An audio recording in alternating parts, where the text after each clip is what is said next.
eu senti muito forte no meu coração de falar sobre um assunto que muitas vezes nós não entendemos a profundidade dele, que é a idolatria.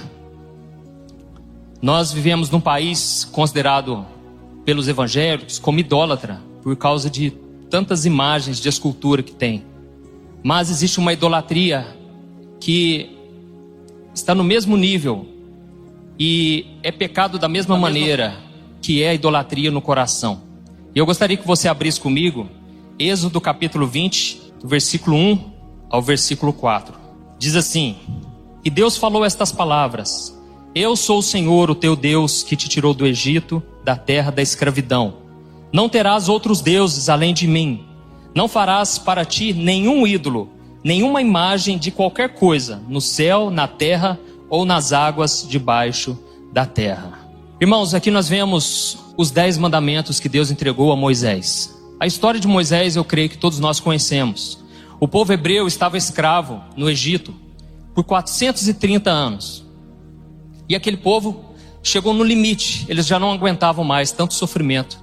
As gerações passavam e eles continuavam oprimidos por Faraó. Até que eles começaram a se lembrar do Deus dos seus antepassados, dos deuses dos seus pais. E eles começaram a clamar a Deus. E eles clamaram: Senhor, nos livra dessa angústia, nos livra desse sofrimento. E Deus então, ao ouvir aquela oração, ele levantou Moisés. Moisés estava foragido no deserto por 40 anos, porque ele havia matado um egípcio, já que ele descobriu que ele era da parte do povo dos hebreus, e ele viu aquele egípcio maltratando um hebreu, e ele foi lá e assassinou sem querer, e por causa disso ele fugiu para o deserto. Moisés havia crescido ali na cultura do Egito, e ele estava foragido, com certeza se sentindo como se a sua vida tivesse tudo ido água abaixo. Porque Moisés, ele pensou: nossa, eu tentei ajudar nos planos de Deus, mas eu só me frustrei. Eu tentei dar uma mãozinha para Deus, e eu só me frustrei. Mas então Deus agiu com misericórdia, e Deus foi lá onde Moisés estava. Nós sabemos que a sarça, ela começou a pegar fogo, e Moisés ficou assustado, porque a sarça não se queimava, apesar do fogo estar dentro dela. E Deus falou com ele: Moisés, eu tenho ouvido o clamor do meu povo, e eu vou usar você, e eu estarei com você, e você vai libertar todos eles. E então, Deus, de forma maravilhosa, ele libertou aquele povo, porque Faraó não queria de forma alguma, mas foi preciso que o primogênito ali de Faraó morresse, e então ele cedeu, e aquele povo foi caminhando até chegar ao Mar Vermelho. E de frente àquele mar, aquele povo se desesperou e falaram: Moisés, você nos trouxe aqui porque faltava túmulo no Egito?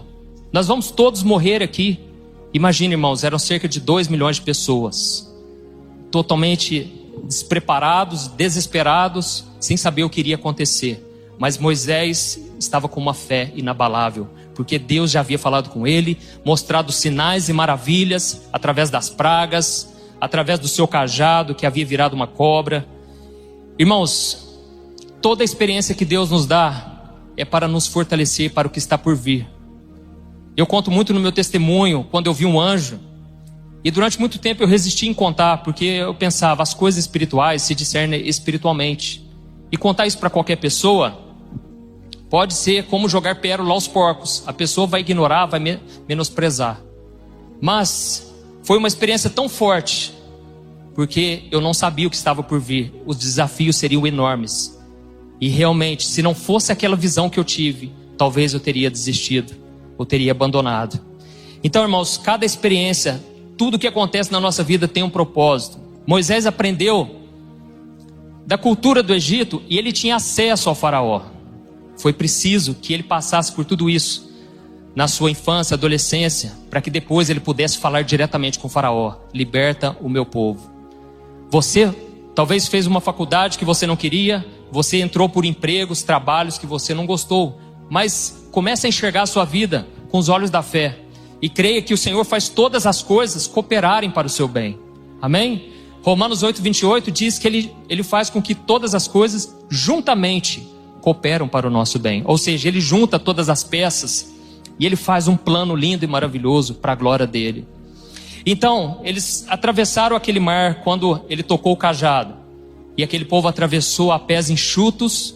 E eu acredito que à medida em que eles andavam, o mar ia se abrindo. Ele não abriu totalmente, para que Deus ensinasse: olha, vocês vão viver na minha dependência. Eu vou mostrar para vocês que eu sou Deus que cuido de vocês. Então aquele povo abandonou a escravidão. Eles deixaram de ser escravos fisicamente. Mas Deus queria agora tirar a escravidão espiritual da vida deles. E por causa disso, Deus entendeu que aquele povo caminhando no deserto, eles precisavam de leis. Eles precisavam de regras, porque senão ia virar uma bagunça e as pessoas não iam saber como servir a Deus. E aí o que aconteceu? Moisés ficou 40 dias no Monte Sinai, recebendo a tábua dos mandamentos, Deus escrevendo na tábua com o próprio dedo. E o fato de Moisés ter ficado 40 dias lá foi suficiente para aquele povo se esquecer totalmente do que Deus havia feito, os milagres, as pragas, a abertura do Mar Vermelho. E eles se esqueceram de tal forma que eles obrigaram o seu irmão Arão a fazer um Deus para eles. E eles pensaram: não queremos esse Deus não, esse Deus demora demais a resolver as coisas, esse Deus é invisível, nós queremos um Deus palpável. E eles obrigaram: você vai nos fazer um bezerro de ouro. E então, em volta daquele bezerro de ouro, em que eles foram juntando peças de roupa, objetos pessoais, e eles pegaram e transformaram aquele bezerro e começaram a dançar nus em volta daquilo ali. Virou uma orgia. Irmãos, aquele povo foi ao céu e ao inferno em menos de 40 dias. E aquele povo demonstrou que eles eram escravos espirituais. E Deus queria libertar eles. E aí a gente muitas vezes se vê e se pergunta: por que o povo de Israel era tão idólatra assim? Porque quando nós olhamos o Antigo Testamento, o maior empecilho do povo de Israel era a idolatria. Direto e reto aquele povo caía nesse mesmo pecado. E nós pensamos: como é que esse povo era tão ignorante assim? Olha os milagres que Deus fez. Irmãos, a triste notícia é que nós fazemos a mesma coisa. Nós também nos envolvemos em idolatrias. Nós idolatramos a nossa própria vida. Não é porque você aceitou Jesus, entregou a sua vida a Ele, que você não está suscetível a isso. Irmãos, nós vivemos em um mundo em que tudo é o eu, é o egoísmo, egocentrismo. E nós muitas vezes podemos cair nessa cilada do diabo. Porque aonde existe idolatria, o poder de Deus não age. Aonde existe idolatria, o céu se fecha sobre a nossa vida e as coisas não dão certo. Mas quando você renuncia a essas coisas, o céu se abre sobre a tua vida e Deus começa a ser o Senhor da tua vida e nada começa a te faltar. Nada te falta. Amém? Glória a Deus. Então, irmãos, nós começamos a idolatrar a nossa própria vida, começamos a idolatrar o nosso corpo, os prazeres deste mundo. A Bíblia diz que um dos sinais do fim dos tempos é que os homens amariam mais os prazeres do que a Deus. Irmãos, nós não podemos cair nesse engano. Este mundo nunca teve tanto entretenimento.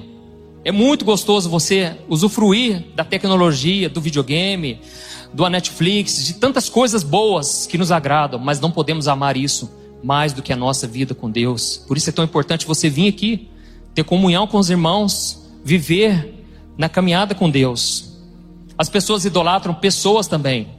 Idolatram o político, idolatram o pastor, idolatram o cantor gospel, idolatram às vezes o marido, a esposa, os pais, os filhos.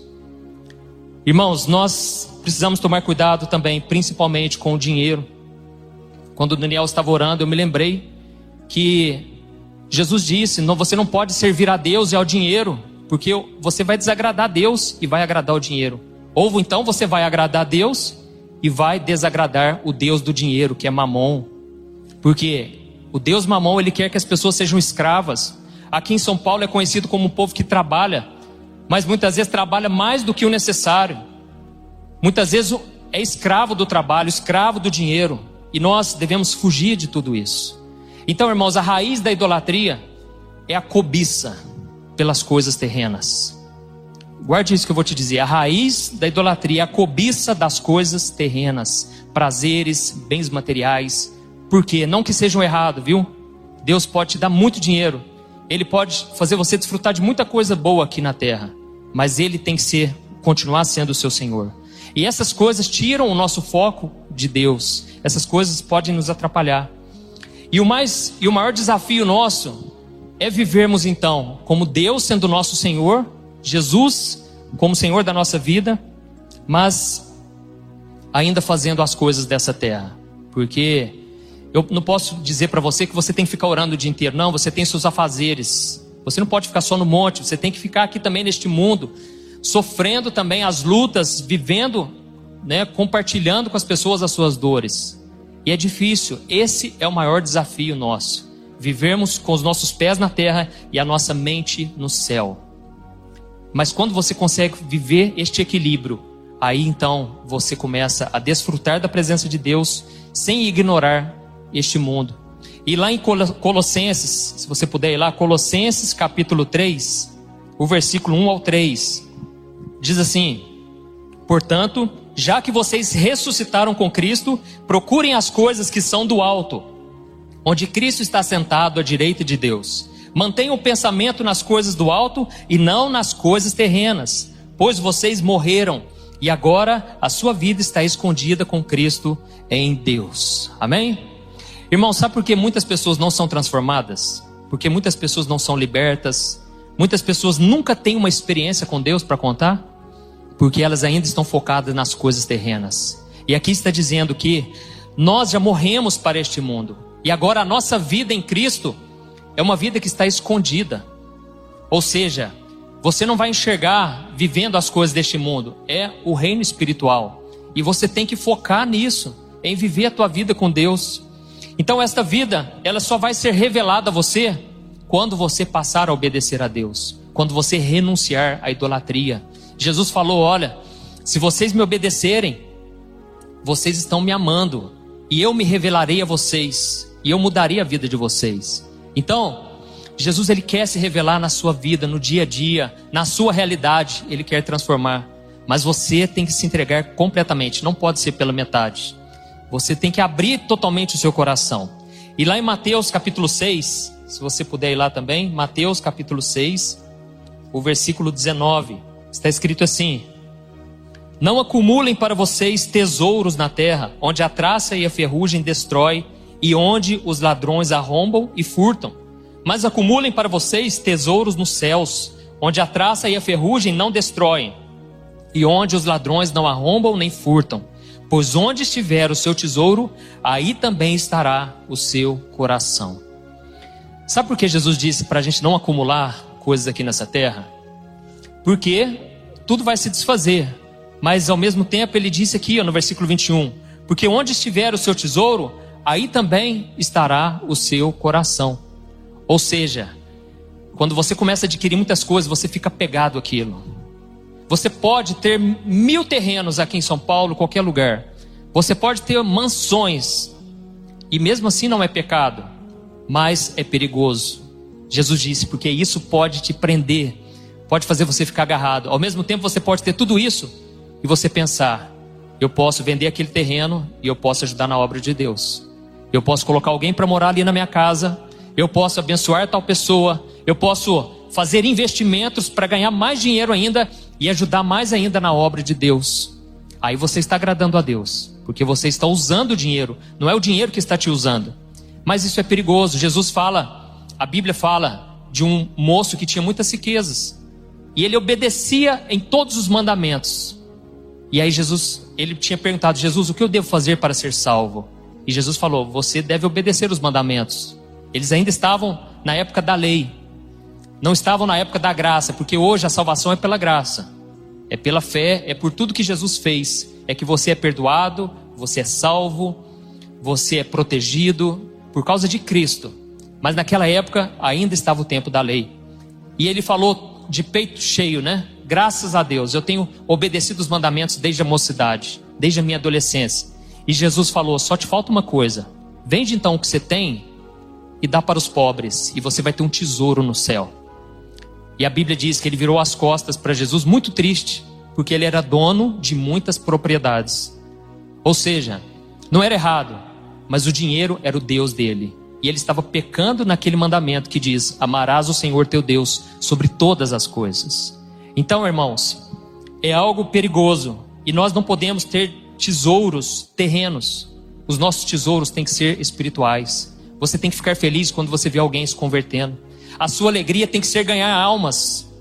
Pensar, eu vou crescer, eu vou prosperar, eu quero mudar de vida. Mas para poder ajudar mais pessoas, ajudar minha família, para poder sustentar missionários, instituições. Então, o seu verdadeiro tesouro tem que ser andar com Deus. Amém?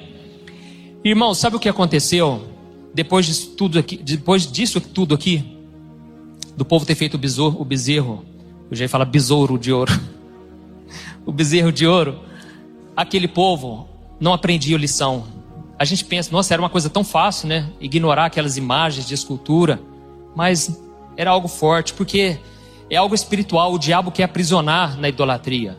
E eles então foram se perdendo ao longo da história. E o que aconteceu? Um dia, Deus encontrou no coração de um jovem um coração puro, um coração que queria servir a Deus, só isso. Ele só queria agradar a Deus. E ele encontrou nesse homem, um homem segundo o seu coração. Um homem que amava ao Senhor e não tinha esses negócios de querer adorar outros deuses. E esse homem era Davi. E Davi então alegrou o coração de Deus, ao ponto de Deus levar o profeta Samuel e ungir a vida dele, mesmo quando ele era muito novo. E Deus deu uma promessa: um dia você vai ser o rei de Israel. Então Davi, ele não mudou o coração dele, ele não se soberbeceu, ele só queria obedecer a Deus. Com certeza ele tinha ansiedade de pensar, nossa, por que está demorando tanto? Como que vai acontecer isso tudo? Eu sou o menor da minha casa, nem os meus irmãos, o meu pai acredita em mim.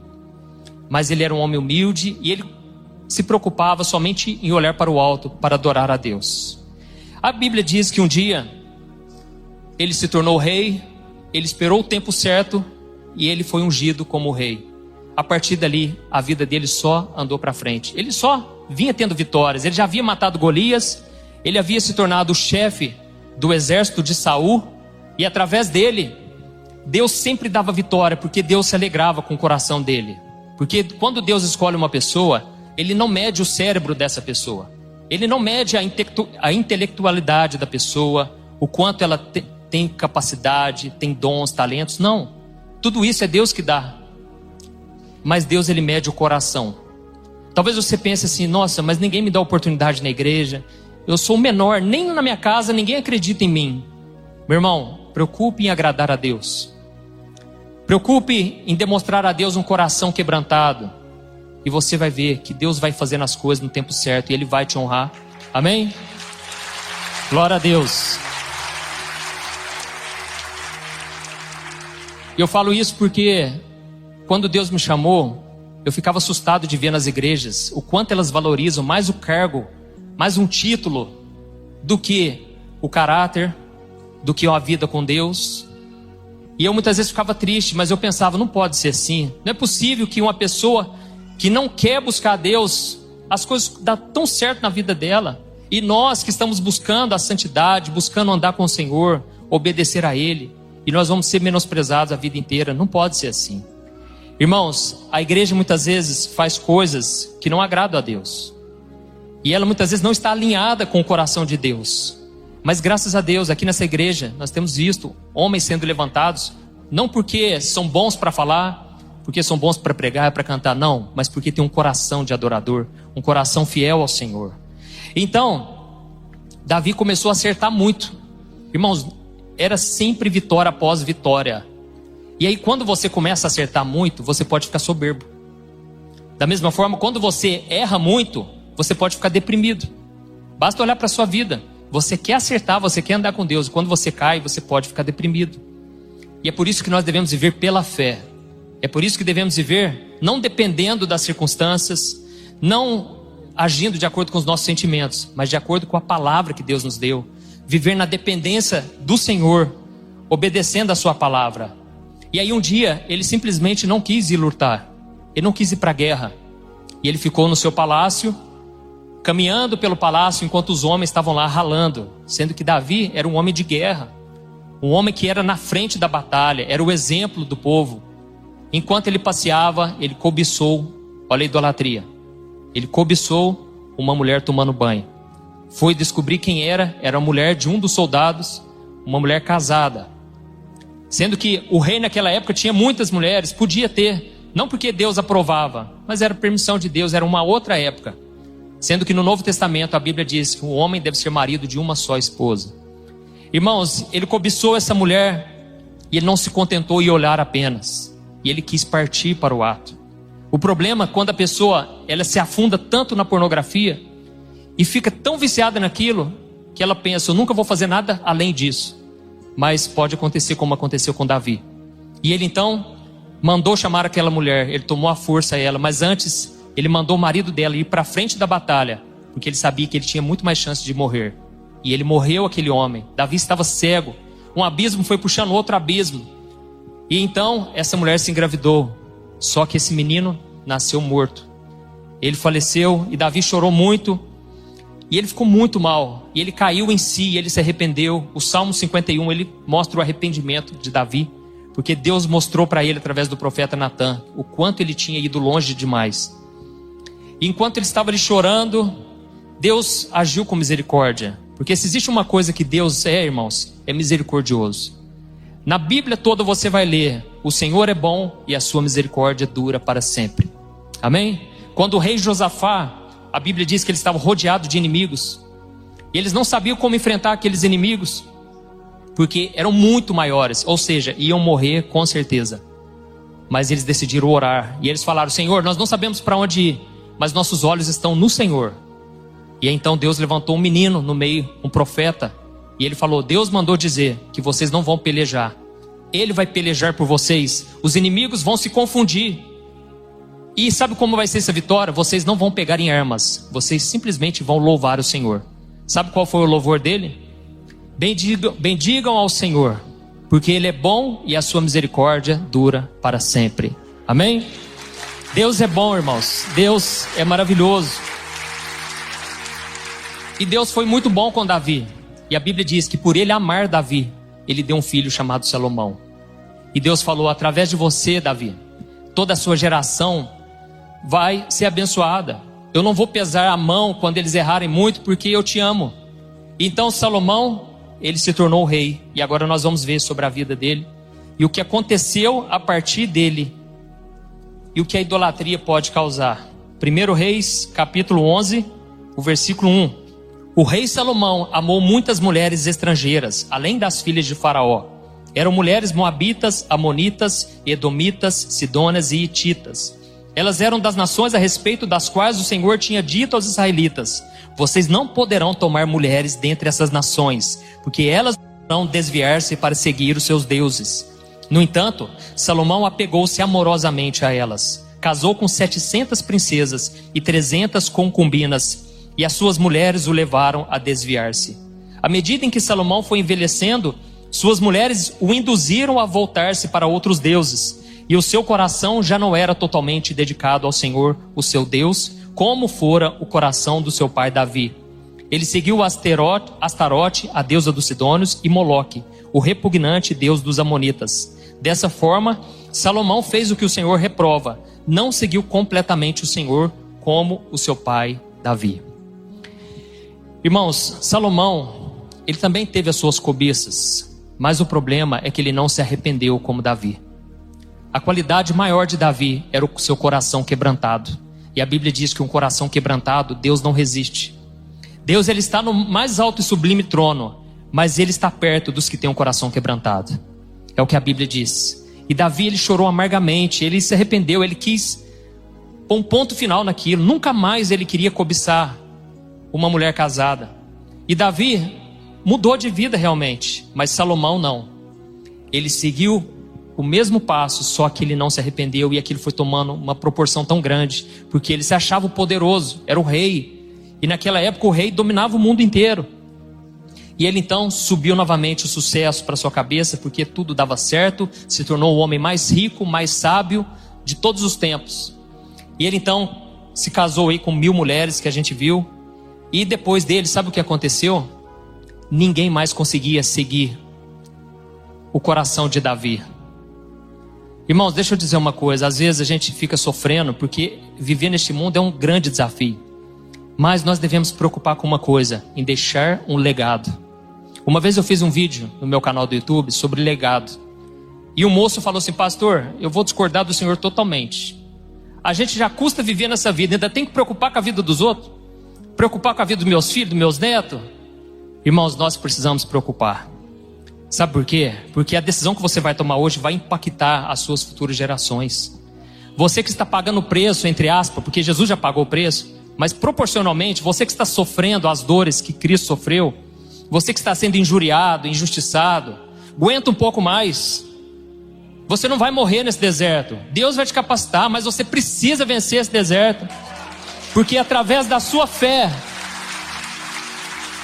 glória a Deus, e a sua perseverança, você vai gerar frutos.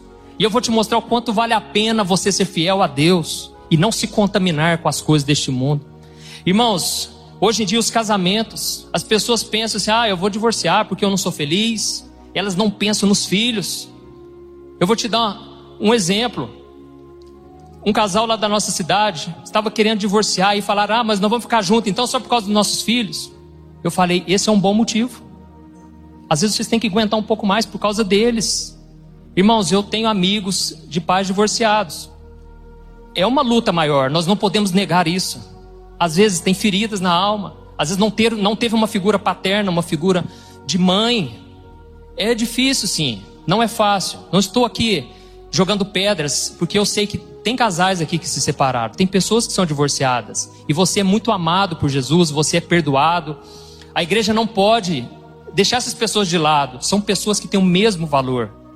Eu não sei o motivo por que terminou, mas você que ainda tem a oportunidade de fazer dar certo, luta por isso.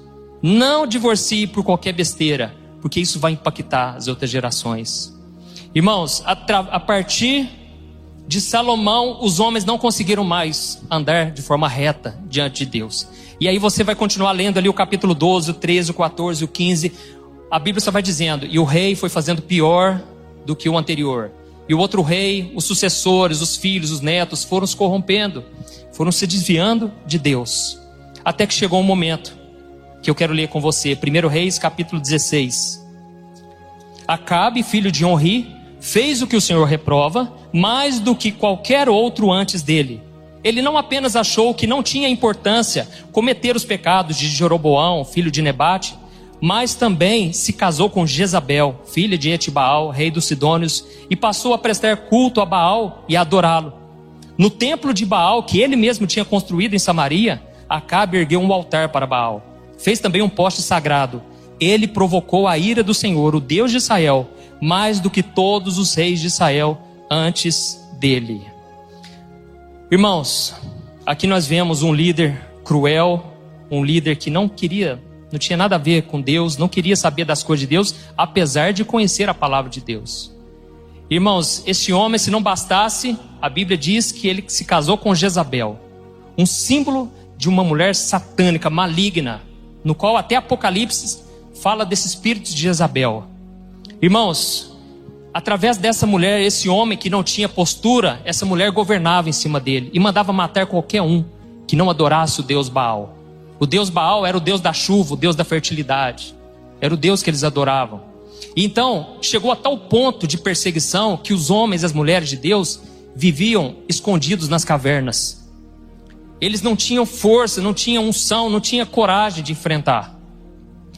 Até que Deus enxergou mais um coração, o coração de Elias.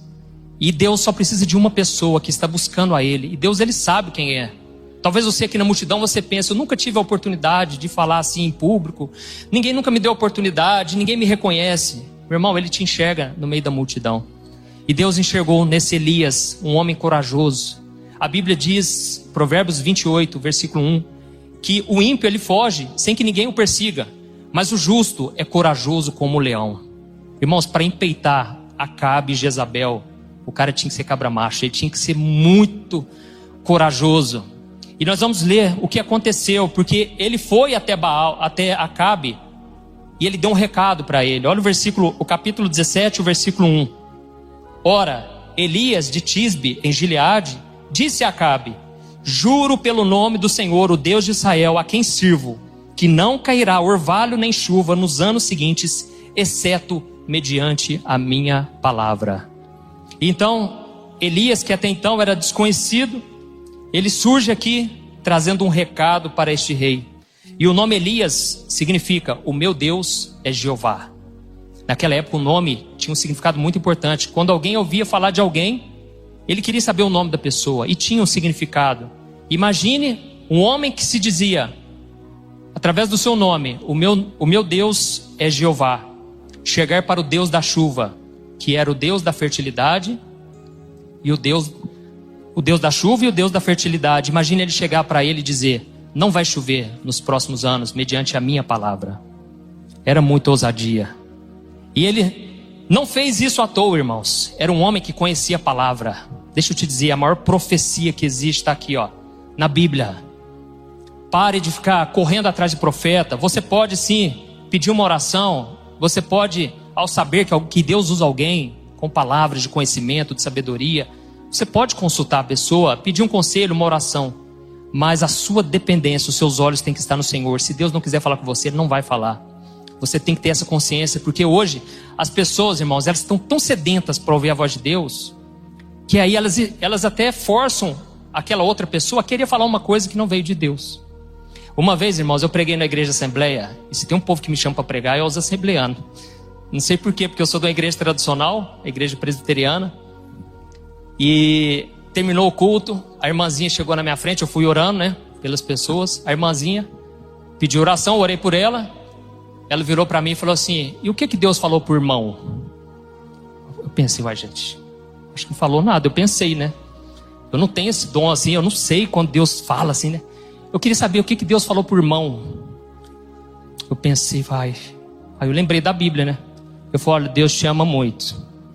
Jesus te ama muito, Ele pagou o preço na sua cruz, Ele mandou dizer que Ele não vai te abandonar.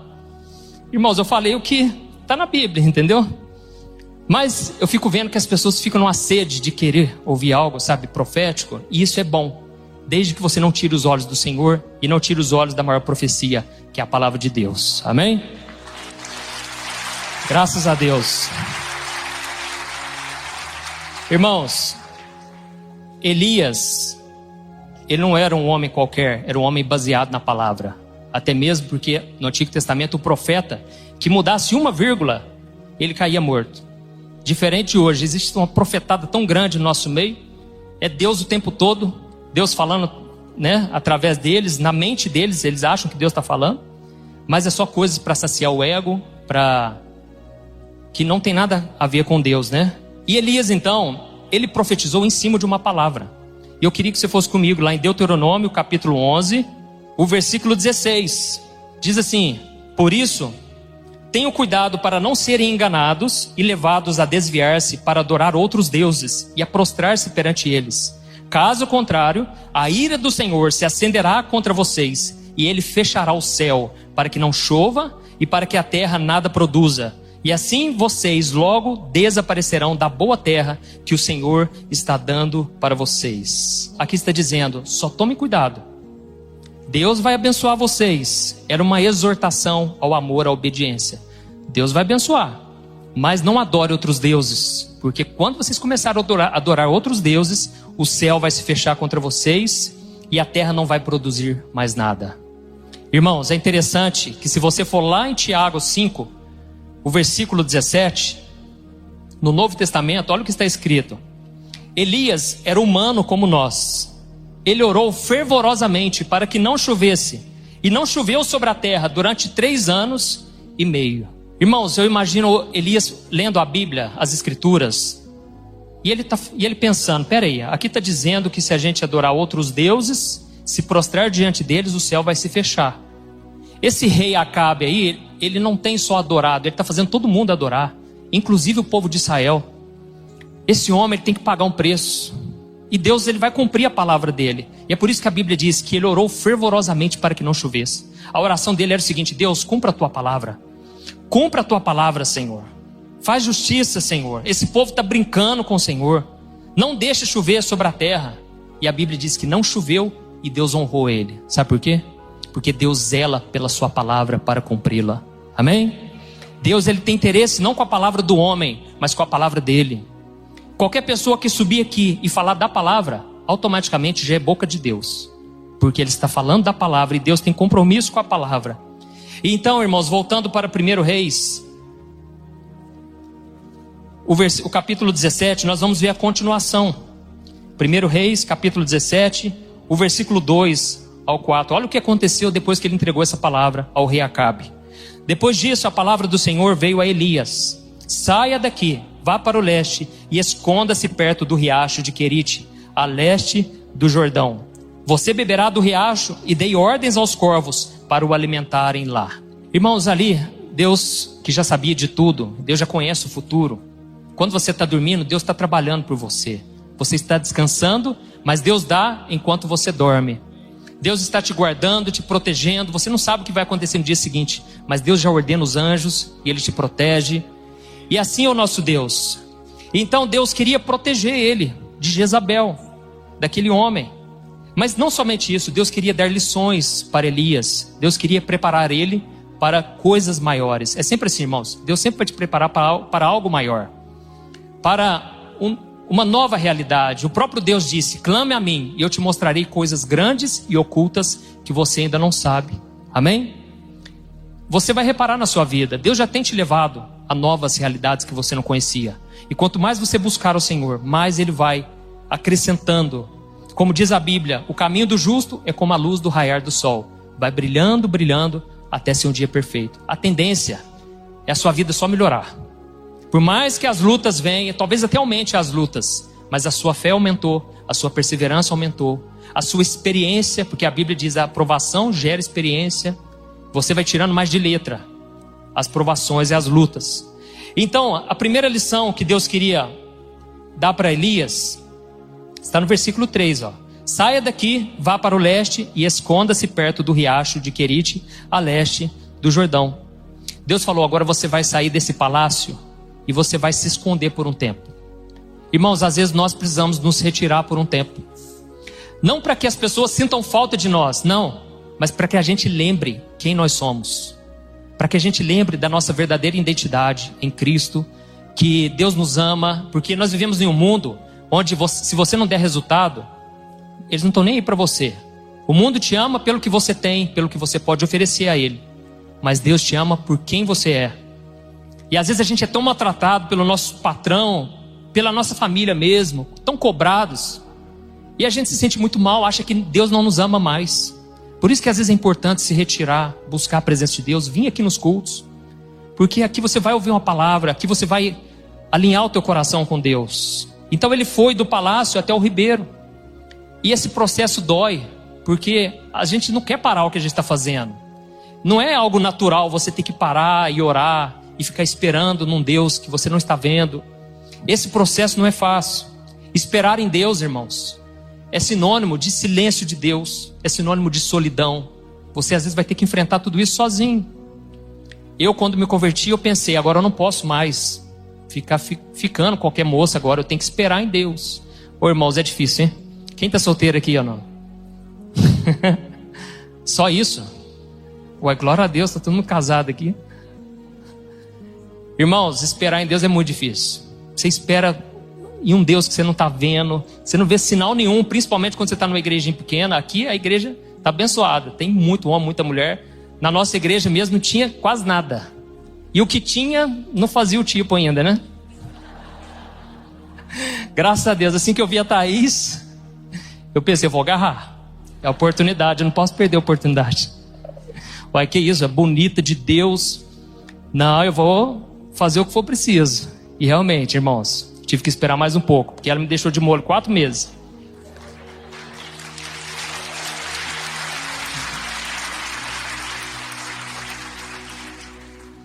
Eu vou dar um recado aqui para as mulheres.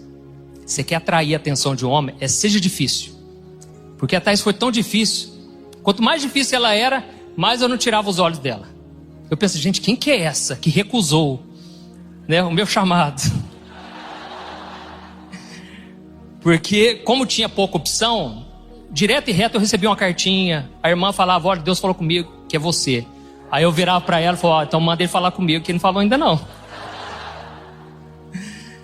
Mas quando eu encontrei a Thaís, ela não estava querendo relacionamento. Ela tinha saído de um outro relacionamento, ela estava com o coração fechado.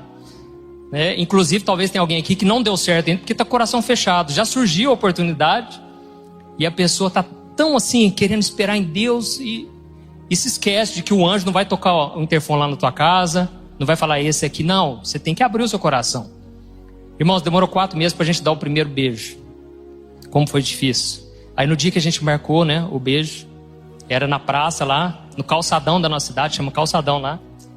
De repente os filhos do pastor, o meu cunhado, que ainda não era cunhado, era cunhado já, né? Todos eles quiseram sair para comer cachorro quente. E falou, nós podemos ir com vocês? Irmãos, os planos foram frustrados. Ficamos um tempão lá comendo esse cachorro quente e eu pensando, não vai rolar. Tivemos que deixar na casa deles, fui embora. Na hora que eu fui embora, o Espírito Santo falou comigo, fica em paz. Vai chegar, vai dar certo. Na semana seguinte deu certo. Então, irmãos, a gente tem que esperar em Deus. As coisas não vão vir do nosso jeito, do nosso tempo. É muito difícil, não é fácil não. Mas aqueles que esperam no Senhor, a própria Bíblia diz, renovarão as suas forças. Subirão com asas como de águia. Correrão e não se cansarão. Irmãos, quando eu me converti, Deus também me pôs de molho, sabe? Porque eu fiquei uns 2 anos sendo taxista dos meus irmãos da igreja. Porque eu fiquei sozinho, solteiro, meus irmãos na fé, tudo namorando. Cada fim de semana eu saía com a turma e era eu que levava eles, porque eu era o único que tinha um carro. Mas, irmãos, foi um tempo que eu cresci espiritualmente que vocês não querem saber. Eu tinha cada experiência, porque eu tinha liberdade, né? Os que estavam namorando, não, eu já tinha que sair para agradar a namorada, o namorado, enquanto eu ia nas vigílias. Enquanto eles iam comer lanche, eu estava lá buscando a Deus. Mas foi um tempo que eu subi com asas como de águia. Foi um tempo que Deus fez uma obra tremenda. E eu só contava para eles as experiências, eles ficavam assim, bobo de ver. Mas também não fazia parte deles, não queria buscar. Durante o culto ficava de mãozinha dada, não podia nem levantar a mão. Né? Não tinha essa liberdade. Então o solteiro, a Bíblia diz, ele cuida das coisas do Senhor. Quando você começa a cuidar das coisas do Senhor, Deus vai preparando tudo no tempo certo. Amém? Sua hora vai chegar, irmãos. Estou profetizando aqui. Você vai casar, pode ficar tranquilo. Mas espere em Deus, hein? E o que acontece? Outra coisa acontece. Quando você está querendo obedecer a Deus, Ele sempre vai estar te podando. Jesus disse, aquele que está ligado a mim, o Pai, que é o agricultor, Ele poda, para que dê mais frutos ainda. Então esse é um processo, você vai ter que começar a acostumar. Porque nem sempre as coisas vão deslanchar e vai dar certo até o fim. Não, às vezes Ele vai te podar. Será que é porque Deus é mau? Não, Ele quer que você dê mais frutos ainda. É que se a gente se acostuma com o sucesso, aquele sucesso nosso vira um fracasso. Você perde o seu potencial e você se contenta com aquilo. Irmãos, falando um pouco daquilo que muita gente já sabe, eu dirigi a igreja na parte dos jovens. Ia 5 jovens, 3, às vezes não ia ninguém. Às vezes a única pessoa que ia era a Thaís e a esposa e a namorada de um outro amigo meu. Não ia ninguém. E eu achava que Deus, o milagre dele era o seguinte, lotar a igreja. No dia que eu entendesse que lotou a igreja é porque está fluindo, Deus está agindo. Sendo que enquanto aquele ia um grupinho de pessoas, eles sempre falavam, nossa, mas a palavra falou tanto comigo hoje, obrigado, viu? Só que aí chegava no culto que vem, a pessoa não ia, eu achava, falou nada. Essa pessoa falou para me agradar só. Irmãos, Deus fez muita coisa, mas por quê? Eu não estava enxergando, que Deus já estava agindo.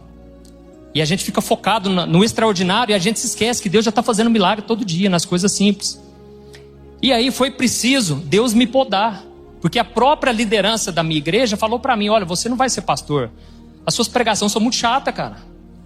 Dá sono. Você não percebe que os jovens lá ficam tudo com sono, abrindo a boca enquanto você prega? Irmãos, o pior é que eu achava que eles tinham razão. Nossa, eu terminava minhas pregações, se não fosse a Thaís me encorajando, eu já tinha desistido. Eu me sentia a pior pessoa. Eu pensava, nossa, mas que pregação mais simples. Esse culto aqui foi mais frio do que tudo. Só que Deus já estava fazendo. E quando esse pessoal falou que eu não tinha o chamado, aí o que eu fiz? Eu fui me retirar. Eu parei com o ativismo e eu fui aos pés do Senhor. Assim como Maria. E eu fiquei ali, Senhor, então o que o Senhor tem para mim? Você falou que eu vou ser pastor, não estou entendendo mais nada. Por que as coisas não dão certo na minha vida? E aí um dia o Espírito Santo falou comigo. Domingo de manhã, eu indo para a escola dominical. Ele falou bem claro, as pessoas não querem te ouvir na sua igreja?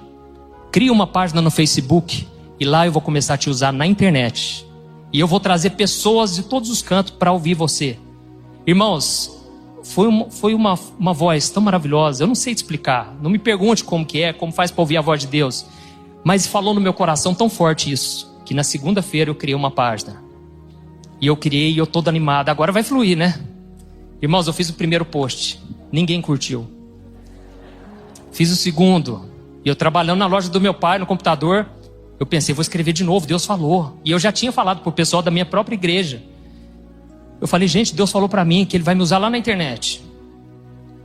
E eu pensei, agora eu vou passar vergonha, porque ninguém está curtindo, ninguém comentando. Eu fiquei desesperado.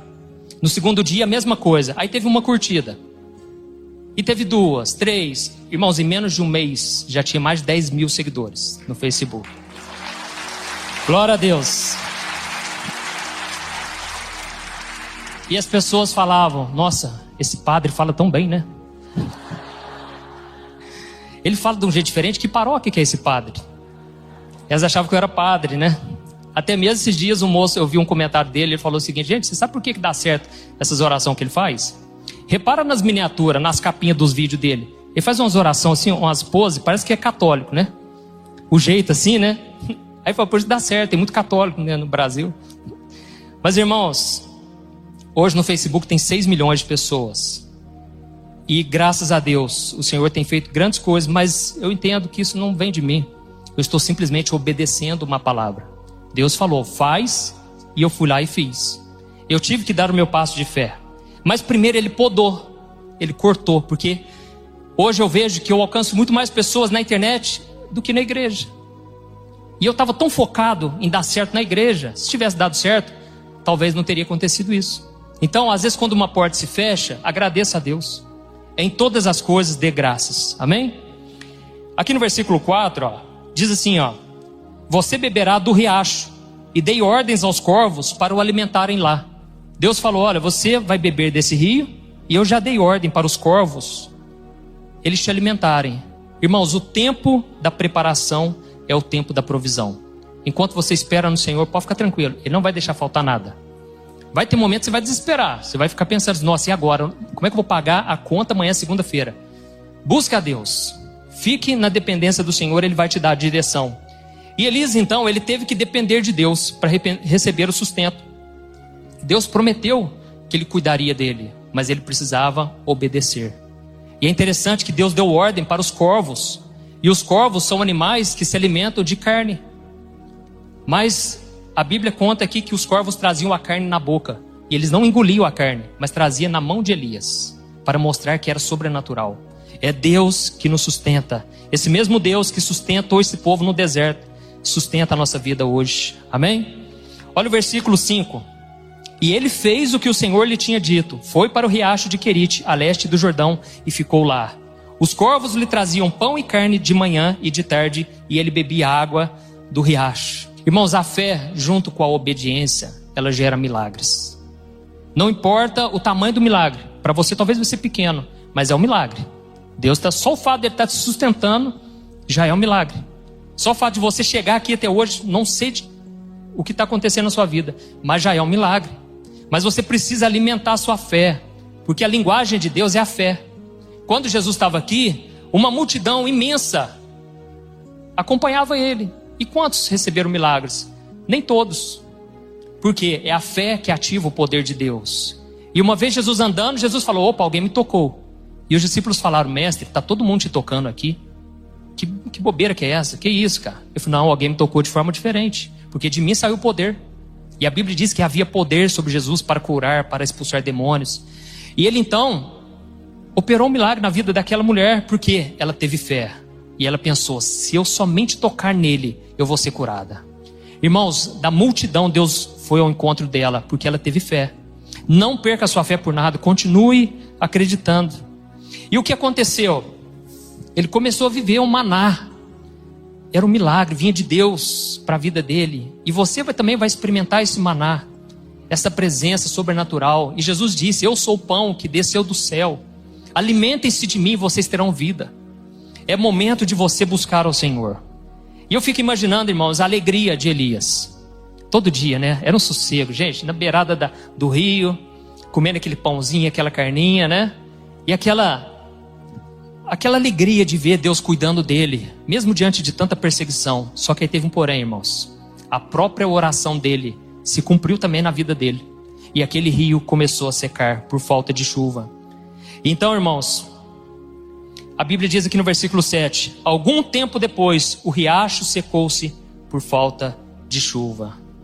E aqui nós vemos uma coisa que o próprio Salomão disse lá em Eclesiastes, que ninguém consegue entender claramente todos os propósitos de Deus. Assim como os ossos se formam na barriga de uma mãe quando ela tem um filho, não dá para entender aquelas obras, assim também são as obras de Deus.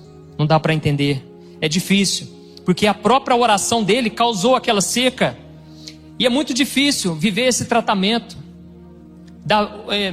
José, quando ele teve o sonho, aquele sonho causou na vida dele muito sofrimento. Se ele não tivesse tido aquele sonho, ele não tinha sofrido o que ele sofreu. Estava tudo bem na sua família, mas aquele sonho foi o que fez ele ser expulso de casa, vendido como escravo, lançado no poço. Irmãos, tudo porque Deus havia colocado um sonho na vida dele. Parece que quando Deus tem um alvo na nossa vida, a gente vira um alvo número 1 do diabo, não é assim? Quando Jó era um homem de Deus, Deus falou: você está vendo meu servo Jó? Parece que Deus colocou Jó na parede, colocou numa situação muito difícil. Falou para Satanás: olha, está vendo esse aí? Ó? Ele me serve. E aquilo tudo para quê? Aquilo tudo foi a ruína da vida de Jó. Mas ao mesmo tempo, Deus permitiu, e Deus envergonhou Satanás, e Deus prosperou na vida dele. Então, às vezes a palavra que você vai receber, a direção, vai te causar problemas. Daniel, ele recebeu direção: eu vou orar a Deus, eu não vou me prostrar diante da imagem do rei. Aquilo ali fez ele ser lançado na cova com os leões. Mas Deus deu livramento, Deus mostrou o poder na vida dele. Então, Deus vai cuidar de nós o tempo todo. Mas eu quis contar tudo isso para você entender o que aconteceu depois daquilo. Eu já estou encerrando, viu? Sabe o que aconteceu? O tratamento foi tão forte na vida de Elias, ao ponto dele ficar de lado, excluído, sozinho, sem a oração, a comunhão com os irmãos. Mas depois desse tratamento, aí começou os milagres na vida dele. Assim como Jesus ficou no deserto 40 dias, a Bíblia não diz que Jesus fazia milagres antes daquele deserto. Irmãos, esse deserto que você está passando está te preparando para algo maior. Eu agradeço a Deus por cada deserto que eu passei. Foram anos e anos no anonimato. E todo dia eu pensava: gente, esse deserto parece que não vai acabar nunca. Mas aquilo gerava em mim uma fé, um desejo de obedecer até o fim. E eu tinha prazer nas injúrias, nas injustiças, no que as pessoas falavam contra mim. Deus me deu essa fé, e Deus vai te dar também uma fé para suportar. E eu tinha só uma palavra de que Deus iria me usar, mas eu pensava: eu sou o menor da minha casa, eu sou tímido, eu não sei falar, eu não entendo a Bíblia, eu leio a Bíblia, parece que não entendo nada. Irmãos, por incrível que pareça, não sei te explicar como foi acontecendo. Deus vai fazer acontecer na sua vida também, amém? Glória a Deus.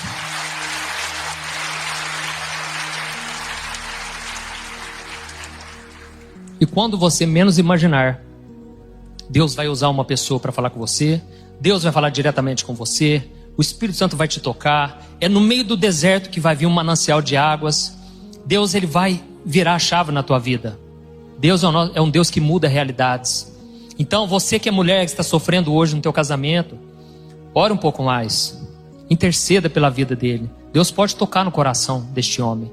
Eu sei de um testemunho muito forte da família de um amigo meu. O pai saía com muitas mulheres, mas a esposa sempre orando: Deus, abre os olhos, ele está cego espiritualmente. Irmãos, um dia, de madrugada, ele ligou a televisão. Era uma pregação do R.R. Soares. Ali sozinho, sem ninguém colocar a mão, sem ninguém falar nada, ele ajoelhou e as lágrimas desciam. Ele entregou a vida para Jesus. No dia seguinte ele falou assim: olha, me perdoe por tudo. Reconciliou com a esposa. Nunca mais ele fez o que ele fazia antes. Deus mudou a vida totalmente dele. Hoje você encontra com ele, eu não sei o tamanho da fé que aquele homem tem. Está sempre firme com Deus, sempre falando das promessas, sempre lendo a Bíblia. Ele encontra e ele fala: pastor, eu não paro de ler seu livro. Todo dia de manhã antes de trabalhar. Virou crente, irmãos. Esse é o nosso Deus. Não pense assim: mas tem tanta gente lá na igreja, não converte nada. É muito difícil alguém desse tipo converter.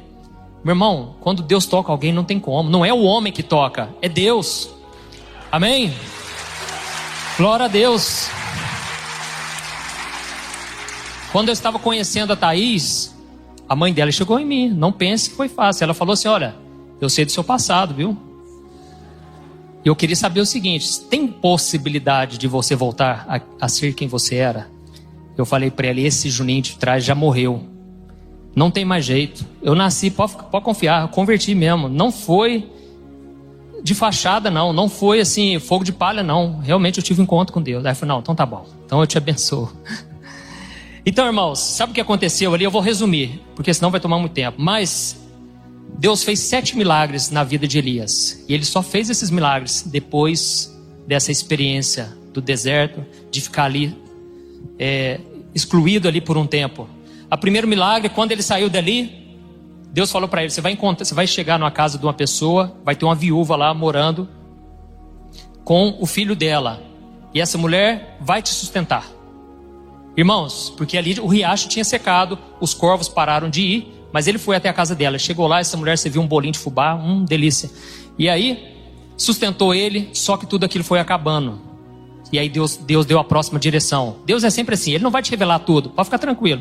Ele falou para Abraão: sai daqui que eu vou te mostrar uma terra. Mas não falou mais nada, né? Inclusive tem um filme, eu aconselho você a assistir, está na Netflix, chama Ressurreição. Fantástico. E aí mostra a visão de um soldado romano. E o que eu acho interessante daquele filme é que Jesus não aparecia toda hora para os discípulos depois de ressurreto. E realmente é o que a Bíblia diz, ele apareceu aqui, apareceu lá, não aparecia toda hora. E Deus é assim, porque ele precisa que você cresça. Imagine Deus falar com você em todo culto que você vê, que Deus te visitar e você chorar, e você sentir aquela paz. Aí você não cresce, você tem que passar pelas provas, para ele ver se você está realmente dependendo dele.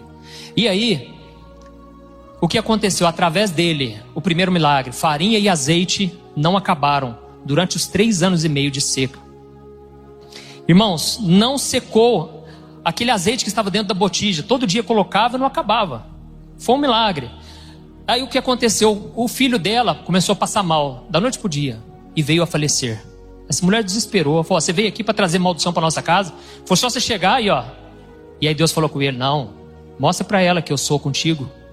Ele simplesmente deitou sobre o menino, colocou mão com mão, pé com pé. Esse menino ressuscitou.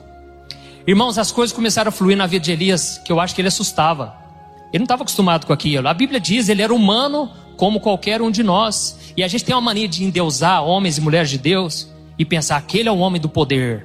Não, irmãos, nós não somos ninguém, nós somos tudo iguais. Sem Deus nós não somos nada. É o poder de Deus que age. Mas esse homem assustou. Opa, fluiu o poder de mim. Glória a Deus. Irmãos, quando eu vejo as pessoas contando testemunho para mim, eu penso: nossa, eu não acredito nisso, não é possível. Será que ela falou só para me agradar? Mas a pessoa fala: olha, eu estou aqui para te dizer, Deus mudou minha vida, meu marido converteu, minha família inteira está te ouvindo, meu filho estava nas drogas, não para de ouvir suas orações. Aí na hora eu penso: eu não posso trazer isso para mim, e eu devolvo toda a glória para Deus, porque é Deus quem opera, e Deus quer operar na tua vida. Ou você acha que você nasceu de novo para ficar aqui esperando o céu chegar? Não, você não é só um membro de igreja, você tem parte com Cristo. Você é o embaixador do reino de Deus. Irmãos, sabe o que aconteceu? O filho dela ressuscitou. Um milagre tremendo, irmãos. Depois, o terceiro milagre, no capítulo 18, ele enfrentou os profetas de Baal. Foi um momento que era para ele se desesperar, porque eram 450 homens na frente dele, mas ele já estava cheio de Deus. Sabe por quê? Ele já tinha passado por provações lá atrás, e ele agora estava preparado. Se fosse antes, ele ia covardar, mas ele orou com ousadia. Ele falou: eu vou fazer o seguinte, nós vamos colocar aqui um altar. O Deus que mandar fogo é o Deus verdadeiro. E o que aconteceu? Aqueles homens ficaram chicoteando, fazendo malabarismo ali para ver se o Deus Baal deles tinha algum poder. E ele falou, ele começou a rir, irmãos. Ele começou a rir e falou: deve estar dormindo. Deve ter ido passear esse Deus de vocês, porque não está fazendo nada. Cadê o Deus de vocês? Ele zombou dos inimigos. Olha a unção, olha a autoridade que Deus deu para Elias. Não era Elias, Deus deu para ele. Irmãos, e aí quando ele simplesmente orou, ele falou: Deus, cumpra a tua palavra aqui. Irmãos, desceu um fogo do céu, consumiu o holocausto inteiro. E não só isso, tinha uma água em volta lá. Deus lambeu aquela água de forma sobrenatural, a água sumiu. Irmãos, o poder de Deus foi tremendo. Esse foi o terceiro milagre. E não parou mais, irmãos. A vida dele começou a fluir, porque ele já estava com o coração alinhado com Deus. Terceiro sinal, 1 Reis 18, 42. Ele orou e a seca acabou. Ele falou: enquanto eu disser, vai ter seca. Até que chegou um momento, 3 anos e meio. A Bíblia diz que ele subiu no monte, levou um amigo dele, um ajudante. E ele falou assim: ó, você vai olhando lá para ver se está começando a chover. E eu vou orando aqui. E ele orava e nada. Até que um momento o ajudante falou assim: olha, parece que eu vi uma nuvenzinha lá. Meu irmão, vamos vazar, vamos correr, porque vai chover. Ele viu aquela nuvenzinha como um grande sinal. E ele correu. A Bíblia diz que ele correu mais do que os cavalos com as carroças que estavam lá. O pessoal disparou a correr. Veio uma unção tão forte nele que ele correu mais que todo mundo. Irmãos, olha a unção que estava sobre a vida desse homem. O quinto milagre.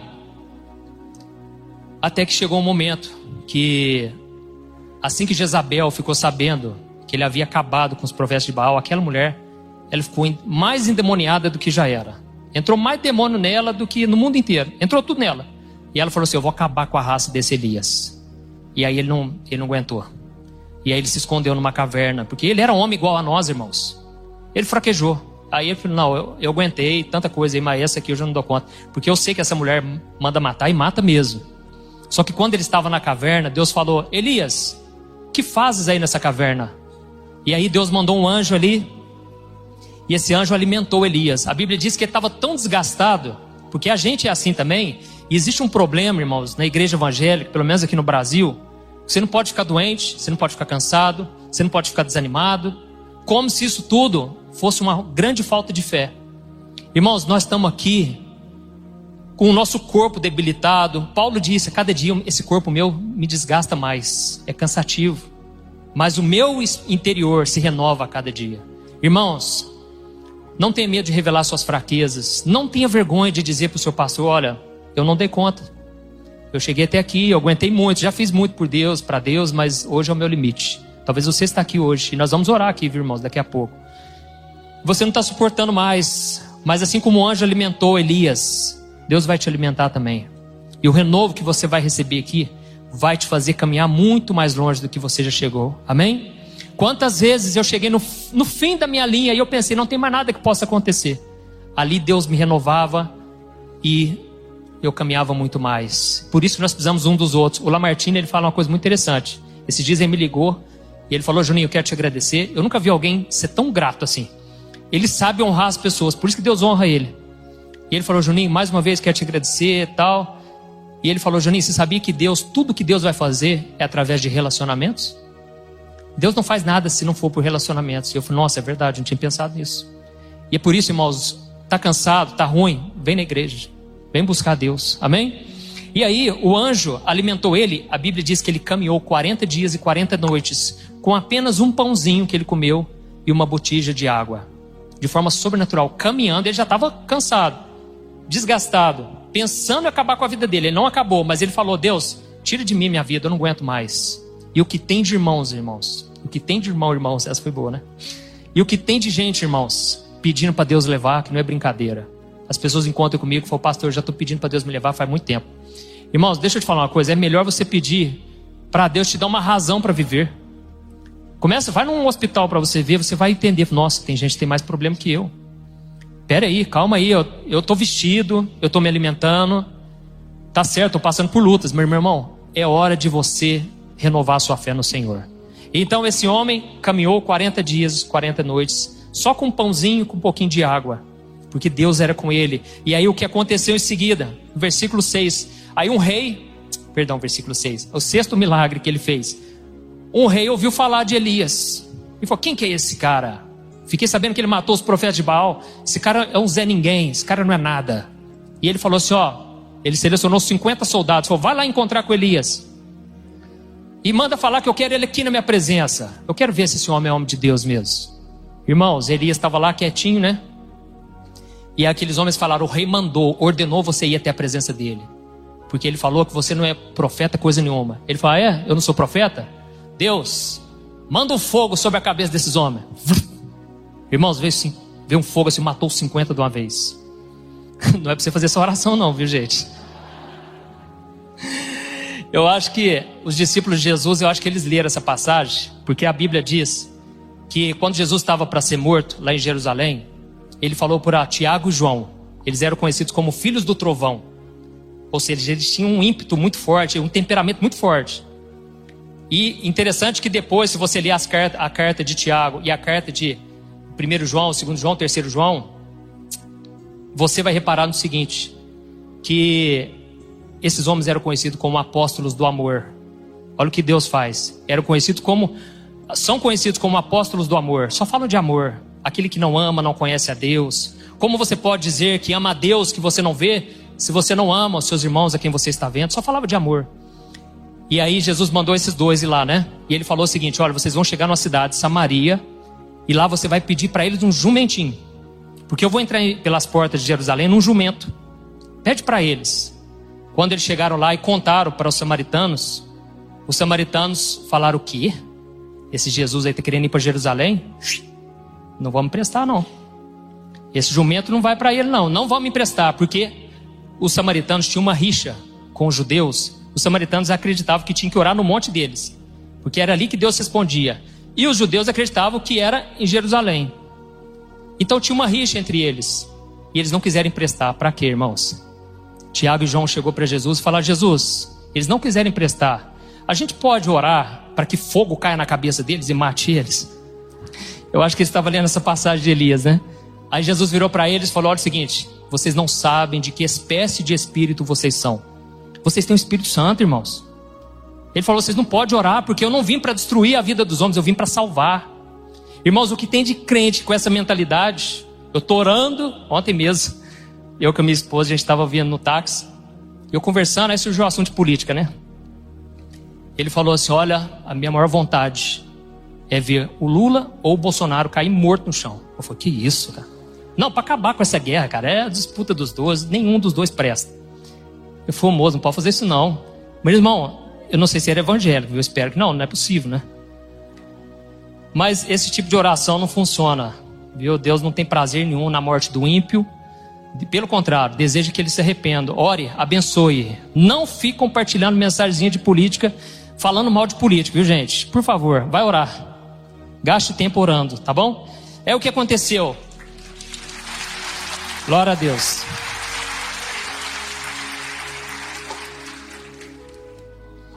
Para encerrar, né? Veio mais 50 homens, mandou fogo de novo. Veio mais 50, mandou fogo de novo. Aí de repente, quando veio mais 50, o moço já veio assim, até ajoelhado. Falou, moço, pelo amor de Deus, eu já sei que você é profeta. Olha, eu só vou te pedir encarecidamente, vai lá com ele, cara, conversa com ele. E aí ele foi lá, aí Deus falou com ele, vai lá, conversa. Né? Então, irmãos, o último milagre, ele separou o rio Jordão com a sua capa. Deus falou para ele, você vai estender a tua capa e o rio vai se abrir. E foi tiro e queda. Irmãos, depois daquilo ali, ele foi arrebatado, né? Ele foi transladado ali, foi levado numa carruagem. O homem já estava, depois dessa experiência de sofrimento, de ter que ficar se retirando, e ficou ali sendo alimentado um dia após o outro, né? Ele já, ali, irmãos, ele já tinha morrido para esse mundo, para todas as suas ambições. Ele não estava se importando mais se Deus estava usando ele ou não. Ele só queria estar na dependência de Deus. É esse ponto que você precisa chegar. Você que está sofrendo, saiba que o propósito é esse. A Bíblia diz em Deuteronômio 8 que Deus levou o povo ao deserto para que eles tivessem fome, sim, mas para que eles entendessem que nem só de pão vive o ser humano. Nós precisamos da boca de Deus, da palavra de Deus na nossa vida. Então esse deserto é para você entender que a tua provisão vai vir daqui, ó, o alimento espiritual. É isso que vai te levar muito mais além do que tudo que você já pediu ou pensou. Amém? Então vamos colocar em pé. Louvado seja Deus. E eu quero orar e depois o Daniel vai fazer uma oração para você também. Então fecha os teus olhos. Aqui nós falamos de muitas coisas. E quando Deus, Ele fala conosco, Ele sempre traz a confirmação. Eu creio que o Espírito Santo vai te tocar hoje. Eu creio que você vai sair daqui diferente. Você que aí se sente o menor de todos nessa igreja, Deus está te vendo, porque Deus prioriza o coração. Os homens querem mostrar grandes coisas e talvez você pense, eu não tenho nada para oferecer. Se você tiver 5 pães e 2 peixinhos, Ele vai multiplicar. Se você não tiver nada nas tuas mãos para entregar para Deus, Ele vai fazer mesmo assim.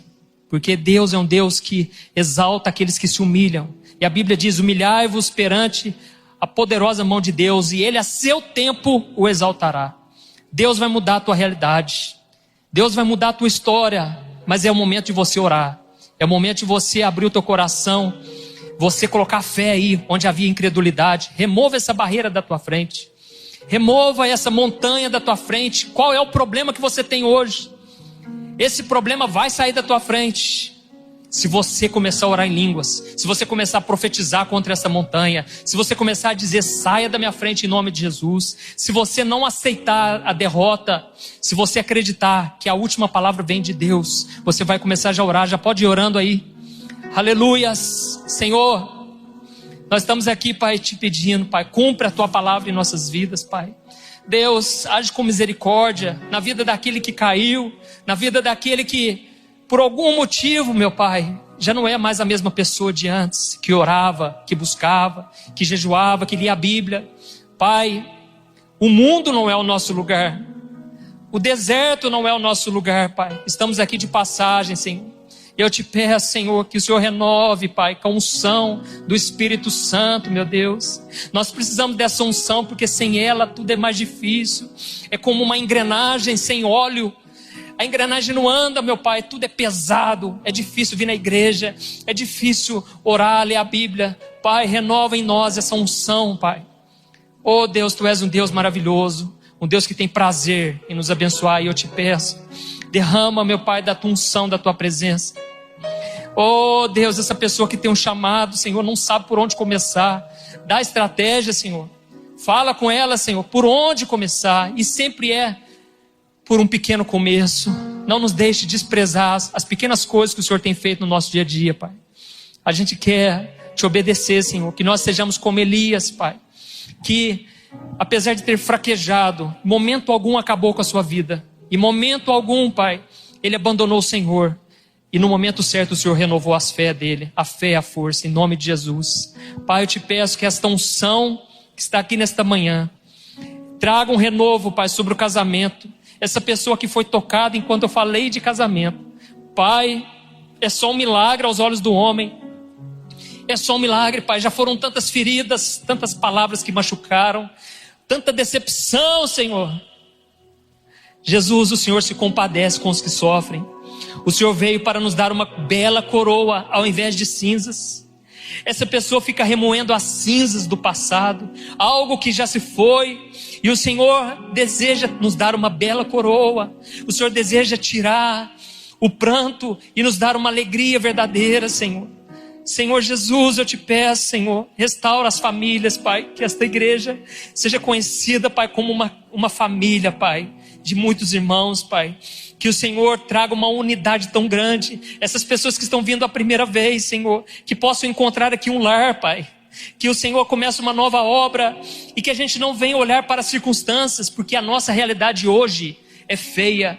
Nós não queremos olhar para ela, mas o Senhor nos manda voltar para a nossa realidade e transformá-la pelo Teu poder. Em nome de Jesus, Pai, eu te peço, dá-nos essa força e que a gente possa dizer, tudo posso naquele que me fortalece. Em nome de Jesus, Pai, batiza com o Espírito Santo, Senhor. Que sejamos uma igreja que anda no Espírito, não na carne, Pai. Que o Senhor dê dons espirituais, dons ministeriais. Que seja uma igreja que vai crescendo na graça e no conhecimento do Senhor. Em nome de Jesus, Pai. E que se houver alguém aqui, meu Deus, que ainda não entregou a vida para Ti, Jesus, receba, Senhor, essa fé, esse coração que agora Te busca. Ouve esse clamor, Jesus. Assim como o povo clamou, Senhor, no deserto, escravos de Faraó.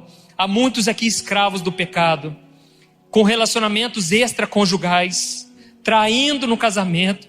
Pai, essa pessoa não consegue se desvincular do mundo, porque ela está presa, está amarrada espiritualmente. Mas eu declaro que essas correntes estão caindo agora, em nome de Jesus. Essas correntes estão se desarmando agora, em nome de Jesus. Essa pessoa está livre Em nome de Jesus, glórias a Deus. Vamos aplaudir ao Senhor, irmãos.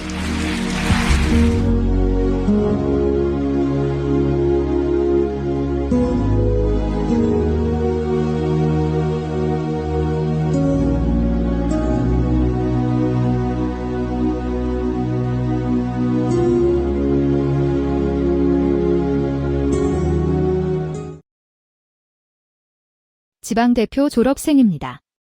나는 나를 쫓는다. 여자친구, 나는 나를 사랑한다. 여자친구, 내가 전적으로 책임지겠다고 했어요. 안녕하세요. 끝났습니다. 2달도 안 돼서 나는 이 K8이 되고 대학 입학 시험을 치르게 됩니다. 위의 말을 빌리자면 부적절합니다. 여러분의 원활한 항해를 기원합니다. 영광의 꼭대기에서 만나요. 더 많은 좋은 이야기를 들으려면 It's Cloudy Here 채널을 구독하는 것을 잊지 마세요.